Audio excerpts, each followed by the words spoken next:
त्रयकाल दृष्टा बड़ी जीवों के तारणहार शाश्लेष प्रभु श्रमण भगवान महावीर स्वामी के चरणों में कोटि कोटि वंदन। दीन दुखियों के मसीहा, करुणा के सागर, परम पूज्य गुरुदेव श्रमण सूर्य मद्र केसरी श्री मिश्री मृति महाराज साहब के चरणों में कोटि कोटि वंदन। पाठ पर विराजमान परम श्रद्धेय परम विदुषी मधुर व्याख्यानी सरल मना पूज्य गुरुदेव जी महाराज साहब के चरणों में कोटि कोटि वंदन। धर्म प्रेमी बंधुओं, शीलवती माताएं बहनों, आपके सामने आराधना चल रही है, वांचना चल रही है।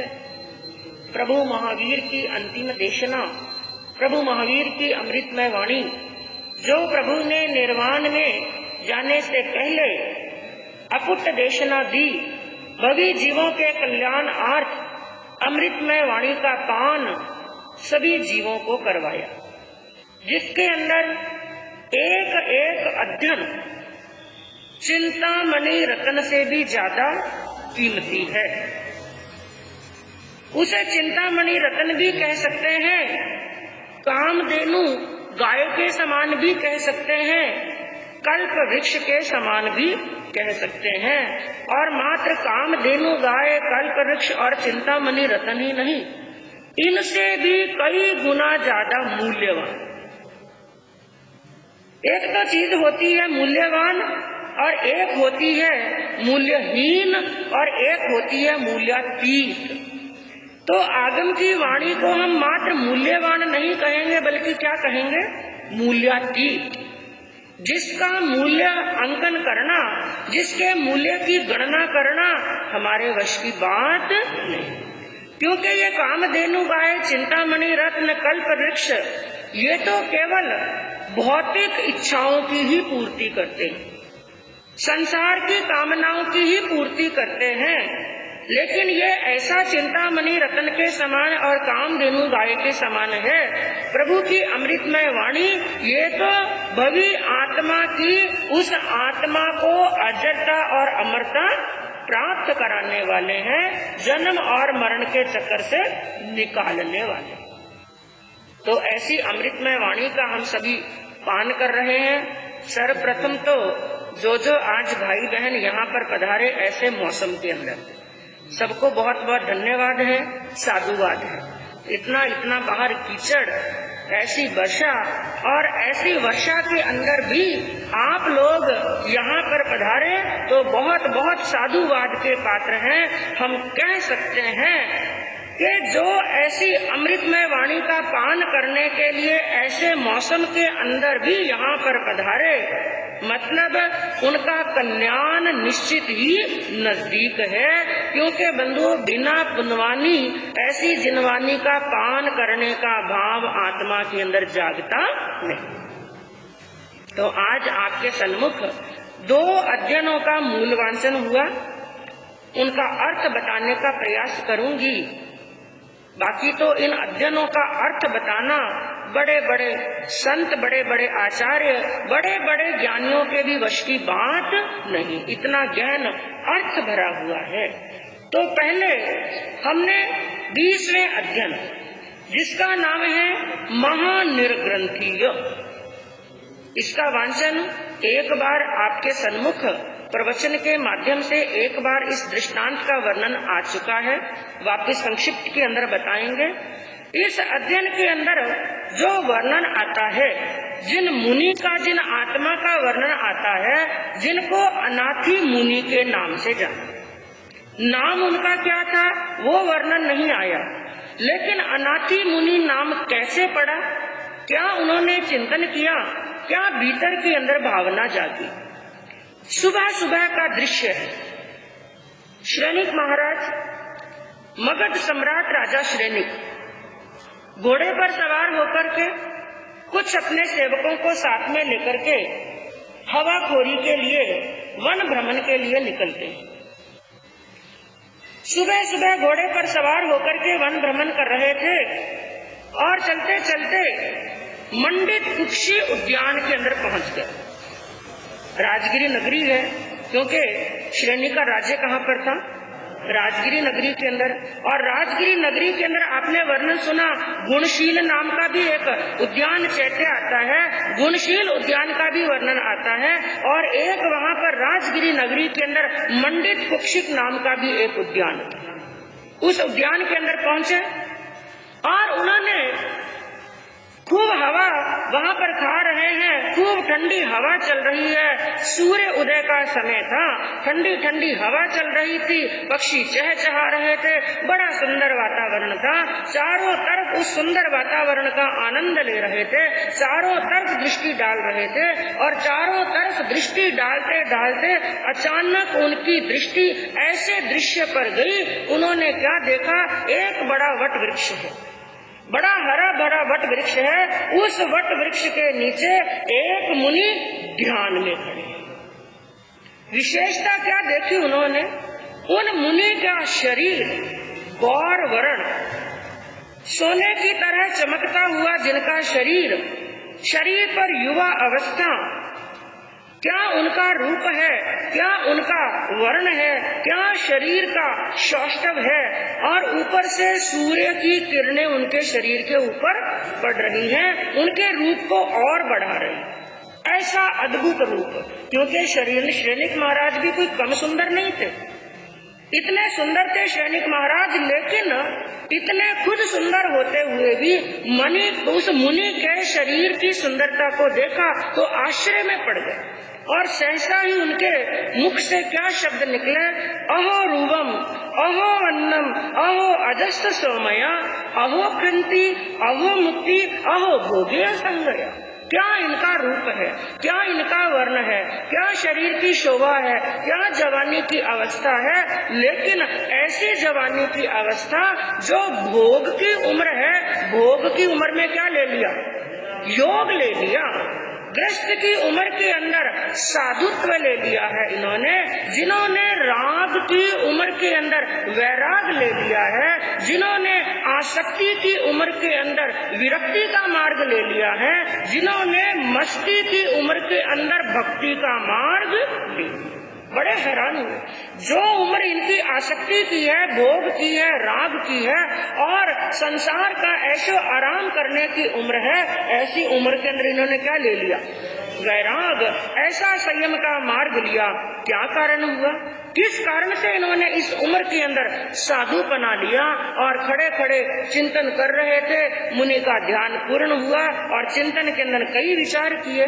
क्या कारण हुआ? क्या घर के अंदर दुखी थे?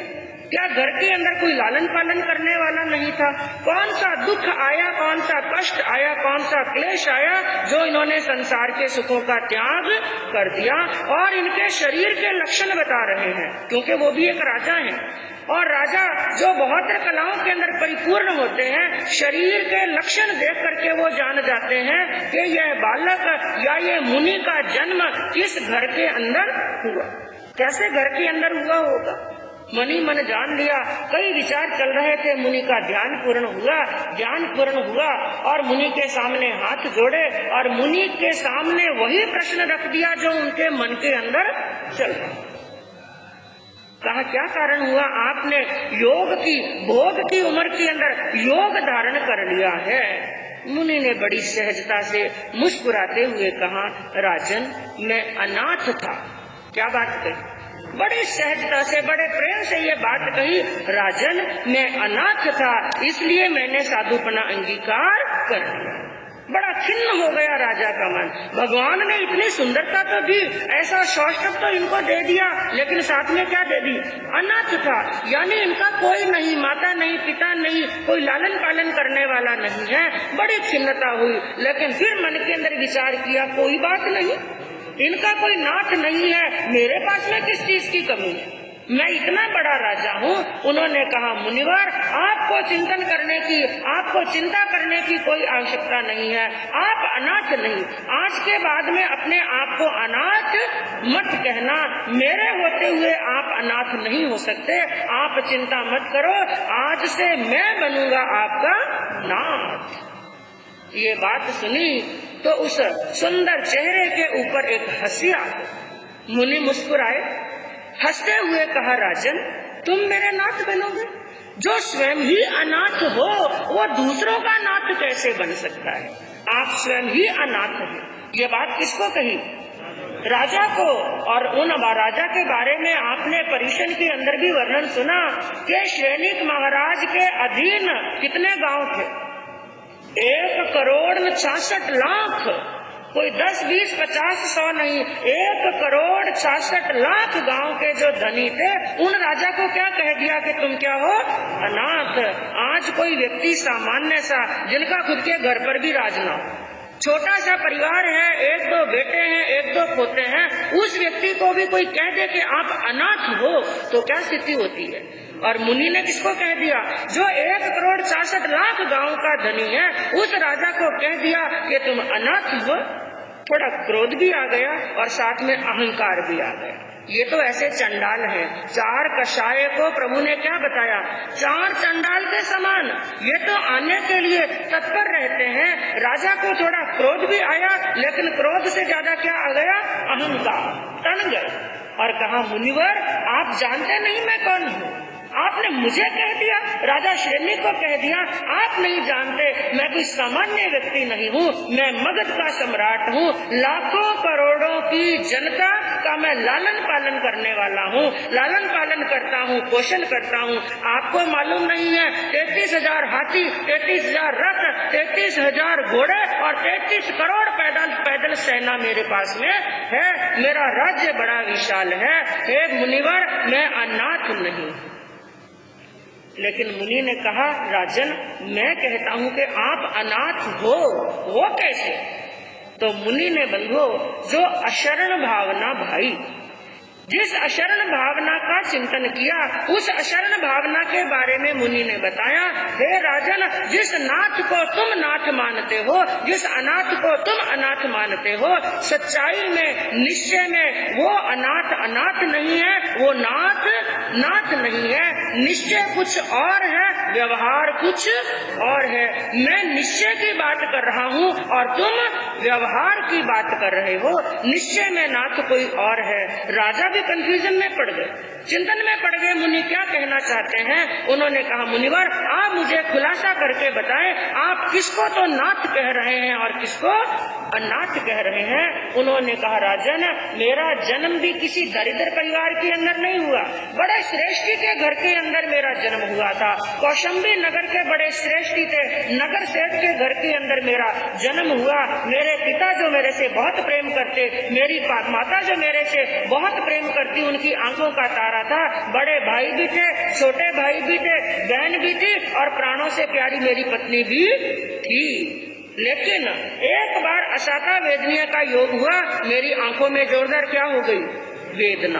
और आंखों की वेदना बढ़ते बढ़ते बढ़ते इतनी वेदना हुई कि मेरे सिर के अंदर, मेरी छाती के अंदर, मेरे कटी भाग के अंदर, कमर के भाग के अंदर, जोड़ जोड़ में, नस नस में इतनी पीड़ा हुई कि एक क्षण के लिए भी शांति नहीं। वेदना बढ़ती गई, एक दिन 2 दिन नहीं, 6 महीने निकल गए, कम होने का नाम नहीं लिया। मेरे पिता ने अपना धन पूरा दांव पर लगा दिया, यंत्र किए, मंत्र कराए, तंत्र कराए, झाड़ा फूंका कराया, खूब औषधि देने वाले वैद्यों को बुलाया। मेरी माँ ने कई मन्नतें मांगी, मेरे भाइयों ने कई प्रयास किए और मेरी पत्नी ने तो मेरे दुख को देख करके, मेरी पीड़ा को देख करके खाना पीना भी छोड़ दिया, स्नान करना छोड़ दिया, श्रृंगार करना छोड़ दिया। मेरी पत्नी ने इतने आंसू बहाए, इतने आंसू बहाती मेरी पत्नी कि मेरी पूरी छाती को ही भिगो देती। लेकिन हे राजन, इतनी वेदना होने के बाद में, इतने प्रयास करने के बाद में भी एक क्षण भर की शांति मुझे मिली नहीं है। क्योंकि अशरण भावना, जो 12 भावना आती है, उनके अंदर बंधुओं आपने अशरण भावना पढ़ी होगी, जिसके अंदर क्या कहा जाता है कि दलबल देवी देवता ए मात पिता परिवार, दलबल देवी देवता ए मात पिता परिवार, मरती गिरिया जीवन कोई न राखण। हाँ, कितना भी बड़ा दल है, बल है, परिवार है, धन है, माल है, कितना भी बड़ा घर है, चाहे माता है, पिता है, परिवार है, कितने हजारों सदस्य चाहे परिवार के खड़े हो, लेकिन मरती बिरिया जीवने जिस समय मृत्यु लेने के लिए आती है, हजारों की भीड़ में से भी, लाखों की भीड़ में से भी मृत्यु ऐसे उठा करके लेकर चली जाती है जैसे हजारों हिरणों के झुंड में से एक नवहत्ता केसरी सिंह हिरण को उठा करके लेकर चला जाता है और बाकी हिरण वहाँ पर खड़े खड़े देखते रह जाते हैं। उसी प्रकार परिवार के सभी सदस्य देखते रह गए, लेकिन मेरी पीड़ा शांत। आखिर जिस समय कहते हैं व्यक्ति का धन का बल हार जाता है, परिवार का बल हार जाता है, तन का बल हार जाता है, परिजनों का बल हार जाता है, सभी बल हार जाते हैं, उस समय एक बल है जो साथ देता है। वो बल कौन सा है? धर्म का बल और आत्म बल। ये सब पर्यायवाची हैं। जो मनोबल है, आत्मा का बल है, धर्म का बल, जब व्यक्ति सभी रास्तों से थक जाता है उस समय याद किसकी आती है? धर्म की याद आती है। उस समय मैंने मन के अंदर विचार किया, चिंतन किया, कितना दुख है इस संसार के अंदर, कितनी पीड़ा है इस संसार के अंदर, और इतना बड़ा परिवार होते हुए भी मेरी रक्षा कोई नहीं कर सका। उस समय मैंने अपने मन के अंदर एक चिंतन किया, यदि ये मेरा जीवन बच जाए, यदि मेरे शरीर में साता हो जाए, तो मैं अपने संपूर्ण जीवन को धर्म के राह पर कुर्बान कर दूंगा। धम्मम शरणम पवज्जामि, धर्म की शरण के अंदर चला जाऊंगा। और हे राजन, चमत्कार हुआ। जैसे ही मेरा चिंतन बदला, चिंतन मेरी चिंता के अंदर जो चिंता थी, चिंतन के अंदर मेरी चली गई, मेरे मनोभाव चले गए, मैं संसार को बाहर को छोड़ करके भीतर के अंदर चला गया। जैसे ही मैंने आत्मा का स्पर्श किया, मेरा रोग, मेरी वेदना तो जैसे कपूर की गोली की तरह उड़ गई और रात्रि व्यतीत हुई। इतने महीनों के बाद में मैंने चैन से नींद ली और देखा कि रोग पूरा शांत हो गया। सुबह का सूर्य उदय हुआ और मैं अपने घर बार को छोड़ करके क्या हो गया? रवाना हो गया। मैंने जान लिया इस संसार के अंदर ना माँ रक्षा कर सकती है, ना बाप रक्षा कर सकता है, ना भाई बहन रक्षा कर सकते हैं। हमारी रक्षा करने वाला यदि कोई है तो वो क्या है? धर्म। धर्म के सिवा कोई रक्षा करने वाला नहीं है और धर्म ही है सबसे बड़ा नाथ। क्योंकि बाकी मेरे नाथ तो खड़े थे ना, माता पिता क्या थे? मेरे नाथ, मेरे बड़े भाई मेरे नाथ थे, मेरे नाथ सामने खड़े थे। नाथ सामने खड़े होते भी मुझे कोई नहीं बचा सका और मैंने सच्चे नाथ को ढूंढ लिया। और जो व्यक्ति धर्म की शरण में चला जाता है उसको ही नाथ नहीं मिलता, बल्कि वो व्यक्ति खुद, वो आत्मा खुद सभी जीवों के लिए क्या बन जाता है? नाथ बन जाता है। तो हे राजन, मुझे तो नाथ मिला सो मिला, मैं अनाथ था, मैं नाथ बन गया, मैं स्वयं सभी जीवों का नाथ बन गया। तो इस अध्ययन का सार निकालते हुए ज्ञानियों ने 4 लाइनों के अंदर क्या कहा कि पालता जो श्रमणचर्या इंद्रियों को जीतता, पालता जो श्रमणचर्या इंद्रियों को जीतता, अभयदाता बन के सबका जीव रक्षा पालता, अभयदाता बन के सबका जीव रक्षा पालता, आत्मशासन से श्रमण है, नाथ होता स्वयं का। आत्मशासन से श्रमण है, नाथ होता स्वयं का, त्राण दे सब प्राणियों को, नाथ होता जगत का। 4 लाइनों का सार निकालते हुए सबसे पहली बात क्या कही? आत्मशासन से श्रमण है। वही सच्चा श्रमण है जिसने किस पर शासन कर लिया? आत्मा पर। जिसने आत्म शासन कर लिया है, समझ लो उसने 3 लोक पर शासन कर लिया है। क्योंकि बंधुओं, जो स्वयं का नाथ होता है, खुद का नाथ होता है, पहले नाथ किसका बनना? अपने आप का। जो स्वयं का नाथ होता है वही संसार का नाथ बन सकता है। इसके बिल्कुल विपरीत जो मन का गुलाम होता है, मनुष्य किसका गुलाम बना हुआ है? हाँ, मन, जो मन कहता है हम वही करते हैं। कभी धर्म ध्यान करने की, समाई करने की बात आती है तो सहजता में क्या कह देते हैं, आज तो मेरा मन। हाँ, तो जो मन का गुलाम होता है वो केवल मन का ही नहीं बल्कि पूरे संसार का गुलाम बन जाता है। जो मन का गुलाम होता है वो लाचार होता है, जो मन का गुलाम होता है वो विवश होता है, जो मन का गुलाम होता है वो मजबूर होता है, और जो मन का गुलाम होता है ना स्वयं का नाथ होता है और ना ही दूसरों का नाथ बन सकता है।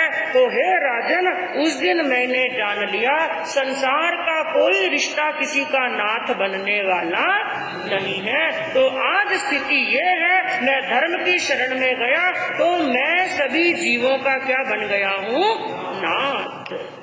ऐसी बात सुनी तो बंधु राजा श्रेणिक भी गहरे चिंतन में डूब गए।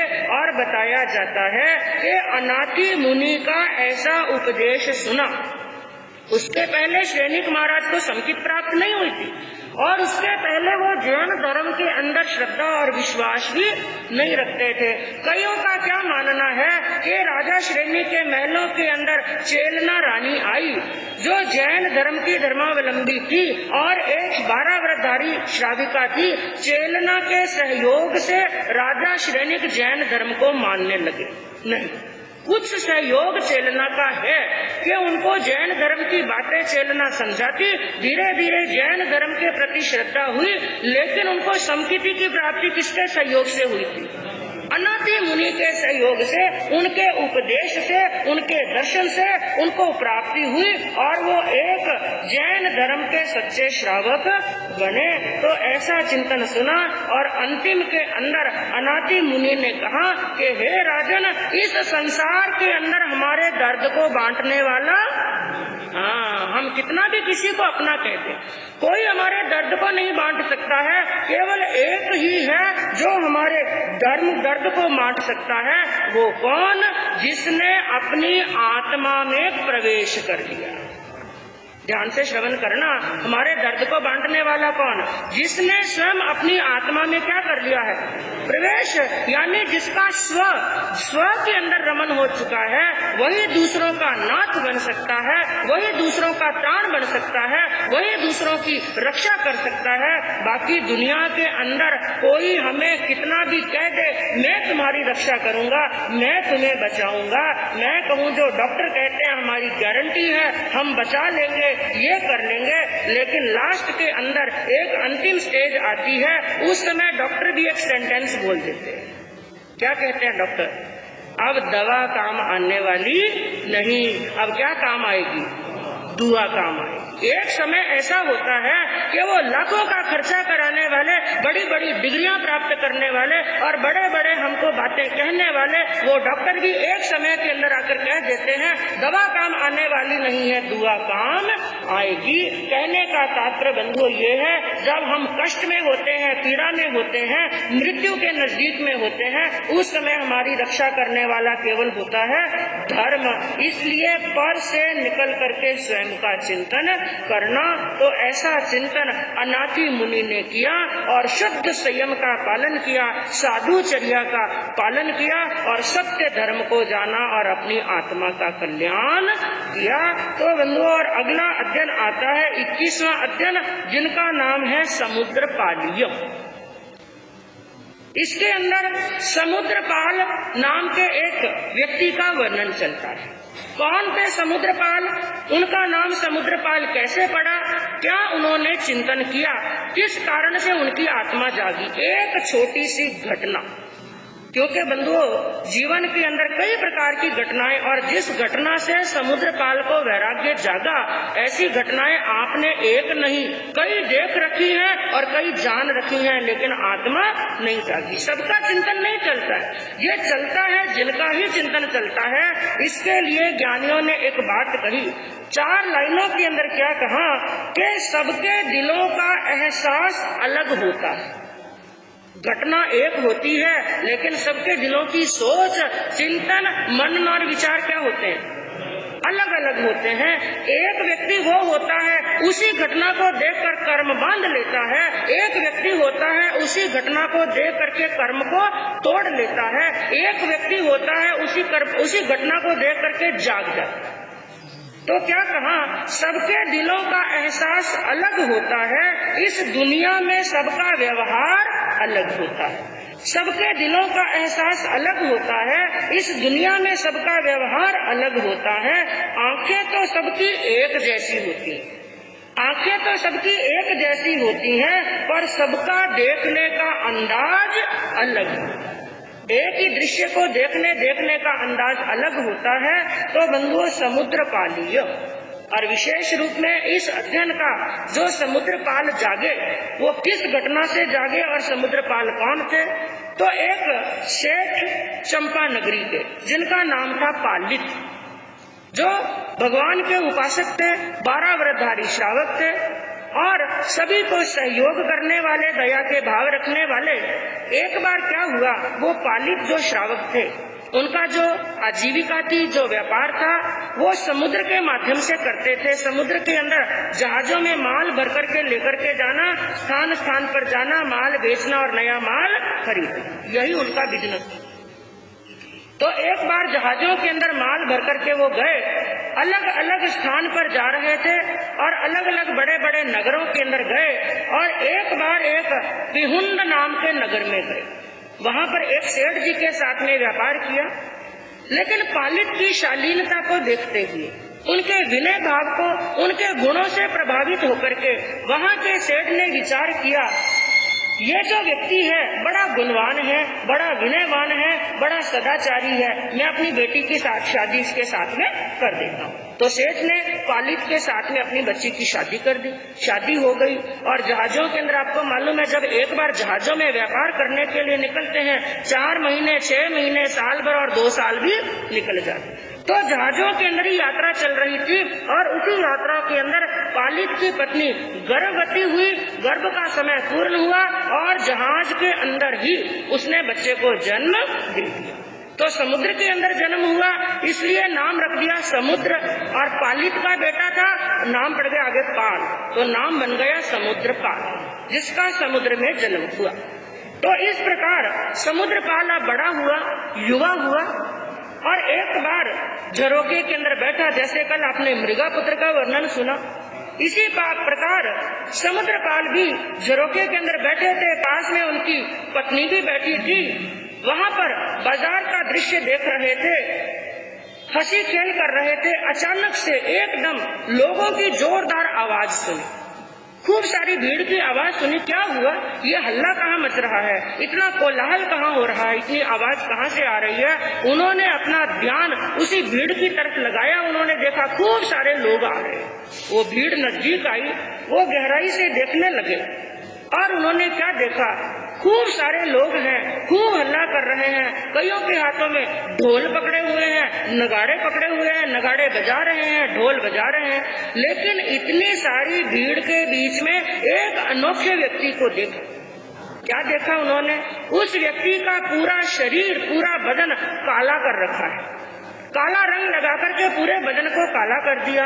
शरीर के ऊपर लाल वस्त्र पहनाए हुए हैं और गले के अंदर कनेर के फूलों की माला पहनाई हुई है, हथकड़ियां डाली हुई हैं, बेड़ियां डाली हुई हैं, उसको घसीटते हुए और हंटरों की मार मारते हुए उसको लेकर के आ रहे हैं। और साथ साथ में कई प्रकार की घोषणाएं हो रही। उन घोषणाओं को ध्यान से सुना। उन्होंने क्या सुना कि घोषणा कर रहे हैं, इस व्यक्ति ने अपराध किया है, ये अपराधी है, ये दोषी है और इन्होंने द्रोह का काम किया है। और साथ साथ में उसको जो दंड मिलने वाला है, उस दंड की भी क्या कर रहे थे, घोषणा।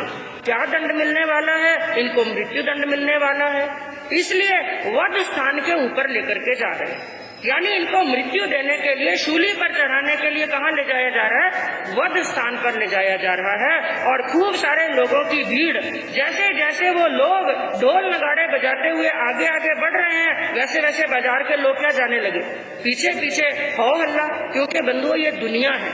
जब किसी की इज्जत मिट्टी में मिलती है ना, जब किसी का मान अपमान में बदल जाता है, तो लोग क्या मनाते हैं?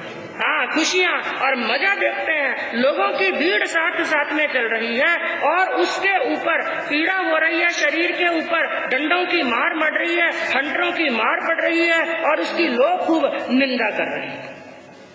और उस व्यक्ति की तरफ दृष्टि पड़ी और उन्होंने अपने सैनिकों को, सेवकों को भेज करके पूरा घटनाक्रम पता कराया, तो पता चला कि एक चोर है। क्या है? चोर है और इसने चोरी की है और राजा ने दंड दिया है कि इसको मृत्यु दंड दिया जाए। और ये बात उन्होंने समुद्रपाल ने सुनी और एक दृष्टि पड़ी उस चोर की तरफ जो गिड़गिड़ा रहा है, आंखों में आंसू निकल रहे हैं, जिसका शरीर धूज रहा है, पांव धूज रहे हैं। और जैसे एक बकरा होता है, बकरे को गर्दन काटने के लिए वध स्थान पर ले जाया जाता है, जैसे बकरा धूजता है उसी प्रकार वो क्या है? चोर धूज रहा है। ये दृश्य देखा और भीड़ तो वहां से निकल गई। लोग उस चोर को लेकर के वहां से चले गए, लेकिन पीछे एक चिंतन छोड़ गए समुद्रपाल के लिए। समुद्रपाल वहां पर बैठे बैठे चिंतन करने लगे कि ये चोर दुखी है, ये मरना नहीं चाहता लेकिन मरना पड़े। वो क्या चिंतन करने लगे? उनका चिंतन इतना गहरा हुआ कि व्यक्ति जैसा कर्म करता है और जैसे अशुभ कर्मों का बंधन करता है, उसका फल उसको भुगतना पड़ता है। इस व्यक्ति ने चोरी की, इसलिए इसको क्या मिल रहा है? दंड मिल रहा है। और कल यदि मैं कोई गलती करूंगा और मैंने कोई गुनाह किया तो मुझे भी इसका क्या मिलेगा? दंड मिलेगा। अरे इसका इतना अपमान हो रहा है, ये तो अपमान को सहन भी कर रहा है, लेकिन जब मेरा अपमान होगा मेरे से सहन नहीं होगा। इसको डंडों की मार पड़ रही है, हंटरों की मार पड़ रही है। अरे ये तो जैसे तैसे करके इस मार को सहन कर रहा है, लेकिन ये मार मेरे से सहन होने वाली नहीं है। तो मेरे से भी अशुभ कर्म हो सकते हैं, उसका फल मुझे मिलेगा, आज नहीं तो कल मिलेगा। और मान लो इस भव में मैंने कोई अशुभ कर्म नहीं किए तो पहले के किसी न किसी जन्म में तो किए होंगे, और आज फल नहीं मिले तो कल जरूर मिलेगा। इतने गहरे चिंतन में चले गए, क्योंकि बंधुओं जब मनुष्य अधर्म करता है, पाप करता है, उस समय वो नहीं सोचता, लेकिन जब उस अशुभ का फल उसको भुगतना पड़ता है उस समय वो रोता है। लेकिन ज्ञानी क्या कहते हैं? रोए चाहे चिल्लाए, उसका फल तो उसे भुगतना ही पड़ेगा। ऐसा चिंतन करते करते उनको बंधुओं मन में वैराग आ गया। ये अशुभ कर्मों का फल मेरे से भुगतान होने वाला नहीं है। इसलिए ज्ञानियों ने क्या कहा? यदि संसार के अंदर किसी को दुखी देखे, मनुष्य का स्वभाव क्या? एक तरफ तो समुद्रपाल का चिंतन, समुद्रपाल क्या सोच रहे हैं, उसको देख करके समुद्रपाल की आत्मा जाग गई, वो डर गए, कंपित होने लगे, शरीर उनका धूजने लगा, शरीर में से पसीना निकलने लगा, विचार करने लगे मेरे से फल का भोग होने वाला नहीं। इसके विपरीत संसार के अंदर मनुष्य क्या करता है? यदि किसी दुखी को देखता है ना, किसी पीड़ित को देखता है, किसी कष्ट के अंदर फंसे हुए मनुष्य को देखता है, तो सामान्य मनुष्य के मुख से क्या निकल जाता है? इसके कर्म है, ये भोग रहा है।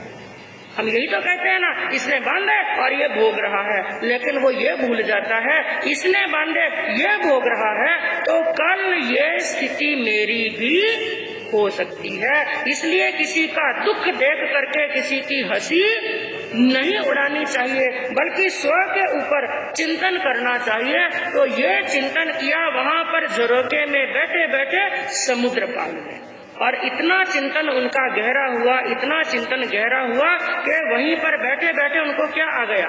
वैराग आ गया। तो 4 लाइनों के अंदर क्या कहा कि कर्म फल को देख कर अशुभ कर्मों को कहा, कर्म फल को देख कर अशुभ कर्मों को कहा, मुक्ति की अभिलाषा जागे ज्ञानी जन ने है कहा। ज्ञानी पुरुष क्या कहते हैं, भगवान क्या कहते हैं? किसी के अशुभ कर्मों का फल देखो, और अशुभ कर्मों का फल देखते हुए मन में एक डर होना चाहिए कि ये कर्मों का फल मुझे भी मिल सकता है। तो अणगार बन संबद्ध होकर पंचव्रत जो पालते, समुद्र पाल से सूर्य समवे संग में है शोभते। उस दृश्य को देख करके वो समुद्र पाल डर गए वैराग्य को प्राप्त किया, विचार किया, इस जन्म के अंदर मैं ऐसा कार्य करूं कि वापिस मुझे ऐसा अपमान, ऐसा दंड, ऐसा कष्ट और ऐसी पीड़ा ना भोगनी पड़े। एक तरह से हम कह सकते हैं वो पाप भीरू बन गए। क्या बन गए? पाप भीरू। किसे कहते हैं पाप भीरू? पाप से डरना, और वैराग्य उसी समय जागता है। याद रखना इस बात को। किसी को भी वैराग्य आया, वैराग्य किस कारण से जागता है? जब आत्मा क्या बनती है? पाप भीरू बनती है। जब आत्मा पाप से डरने लगती है, पाप के फल से डरने लगती है, तो उस पाप से और पाप के फल से ऐसी उनकी आत्मा डरी कि वो जाग गए, संबुद्ध बन गए, साधु जीवन अंगीकार किया। और साधु जीवन अंगीकार करने के बाद में कहा कि महाक्लेशकारी, महामोहजनक, महाभय संग का त्याग करे। किसके साथ में? संभाव के साथ। ऐसे महाभय का त्याग करना चाहिए। और इंद्रियों का उन्होंने नियंत्रण किया। सभी जीवों के प्रति दयालु बने, अनुकंपाशील बने, मन के अंदर करुणा के भाव आए। और एक सच्चे संत के लिए क्या कहा कि चाहे जीवन में अपमान होता है, चाहे सम्मान होता है, उसको संभाव के साथ में क्या कर लेता है?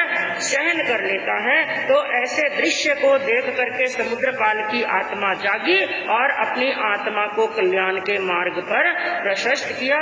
तो बंधुओं, ये अध्ययन हमें तो यही शिक्षा देते हैं। पहले अध्ययन का सार यही है कि संसार में अपना कोई भी नहीं, और दूसरे अध्ययन का सार यही है, किसी के अशुभ कर्मों का फल भोगते हुए देखो तो स्वयं भी अशुभ कर्मों के बंधन से डरना चाहिए। इसी भावना के साथ में